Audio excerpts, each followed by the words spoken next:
Suddenly দেখছি বিকট একটা শব্দ শুধু নয়, আমার মনে হচ্ছে বাড়ি পুরো ভেঙে পড়ছে। তো আমার ভাবলাম প্রথমে যে না ভূমিকম্প হচ্ছে, তো ভেবেই আমরা যখন বেরিয়ে আসলাম, বেরিয়ে এসে আমি মেন গেট থেকে দেখতে পাচ্ছি যে পিছনে আগুনের হলকা একদম বেরিয়ে আসছে। মধ্যমগ্রাম শ্রীনগর দুর্গা মণ্ডপের পাশে একটি বাড়িতে ভয়াবহ বিস্ফোরণ। ঘটনাটি ঘটে গতকাল বিকেলে। বুধবার ঘটনাটি জানাজানি হয়। বুধবার রাত ৯টা নাগাদ প্রতিবেশীরা জানান বিস্ফোরণে কেঁপে উঠেছে আশেপাশের একাধিক বাড়ি। যে বাড়িতে ঘটনা ঘটেছে সেই বাড়ির ওপরের ঘরের দেয়াল থেকে আশেপাশের ঘরের দেয়ালও ফাটল, জানলা দরজার পাল্লা সবই ভেঙে চুরে তছনছ হয়। এবার প্রশ্ন, কী থেকে এই বিস্ফোরণে কেন এমন তীব্রতা? যখন ঘটনাটি ঘটে তখন ঘড়ির কাঁটায় বিকেল ৫টা ২৬। আচমকাই বিকট শব্দ। প্রাথমিক পর্যায়ে সকলে ভাবে ভূমিকম্প হয়েছে। তারপরে বাড়ির বাইরে গিয়ে দেখতে পায় ওই বাড়ির ওপরে ঘর থেকে আগুন হালকা বেরোচ্ছে।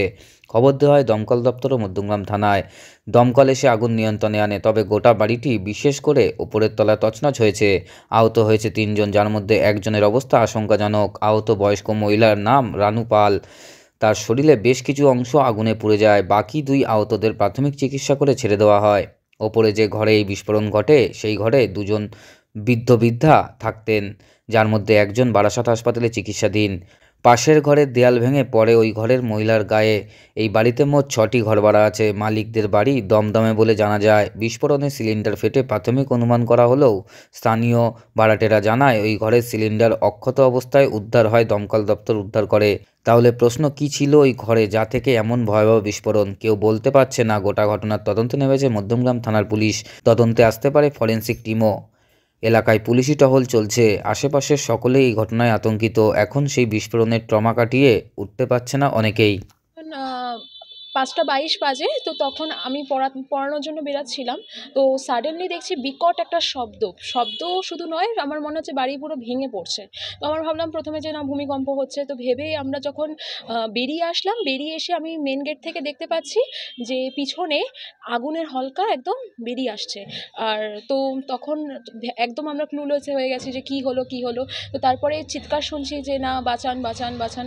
তো আমরা তারপরে এসে দেখছি তো ভেতরে এরকম পুরো বিধ্বংসী অবস্থা, বিকট শব্দ। শুধু আমাদের নয়, আশপাশের বাড়িরও ভীষণ, আশপাশে অনেকটা দূর অবধি ভাইব্রেশন ছড়িয়ে পড়েছে আর সবাই খুব টের পেয়েছে। আশপাশের কয়েকটা বাড়িতে খুব খারাপ অবস্থা হয়ে গেছে, জানলা ফানলা ভেঙে গেছে। আমাদেরও সেম অবস্থা, ঘরেও অনেক কিছু ভেঙে গেছে। এই এখন অবস্থা।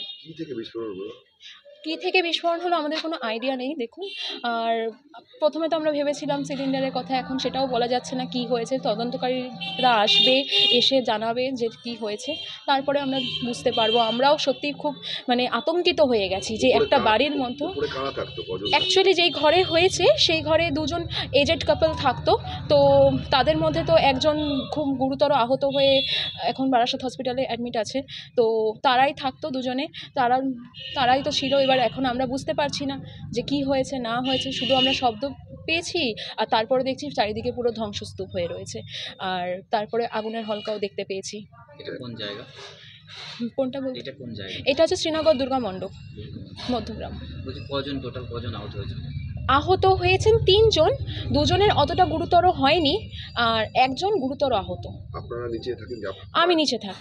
বাড়িটা কি আপনাদের? না, আমরা সকলেই রেন্টেড। উপরে যারা আছে তারাও রেন্টেড? হ্যাঁ, ওনারাও রেন্টেড, সবাই রেন্টেড। বাড়িওয়ালা এখানে থাকে না? বাড়িওয়ালি হচ্ছে আপনার দমদমে থাকেন। এখানে থাকেন না উনি। এখনো পর্যন্ত আপনারা জানেন না কি থেকে? না, আমরা কমপ্লিটলি ক্লুলেস। সিলিন্ডার যেটা বলা হয়েছে সেটা সিলিন্ডার তো নয়, কিন্তু সিলিন্ডার অক্ষত পুলিশ বার করেছে। সিলিন্ডার অক্ষত ছিল। এটাই একটা কিসের জন্য হলো, এটা একটা বড় ব্যাপার যে কিসের জন্য হলো।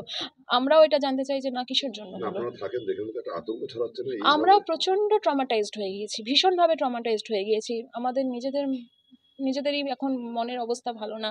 নিজেদের অনেক ক্ষয়ক্ষতি হয়েছে। ওই দাদার তো ভীষণই ক্ষয়ক্ষতি হয়েছে, যার ওয়াইফ ইনজিওর হয়েছে, তার তো অনেক ক্ষয়ক্ষতি হয়েছে। যারা এখানে থাকেন কত ঘর ভাড়া থাকে? আমরা ৫-৬ জন মতন আছি, ৬টা ফ্যামিলি আছি আমরা। তাদের মধ্যে কি কোনো বাচ্চা কাচ্চা আছে? হ্যাঁ, বাচ্চা আছে। আমরা তাদেরকে সরিয়ে দিয়েছি।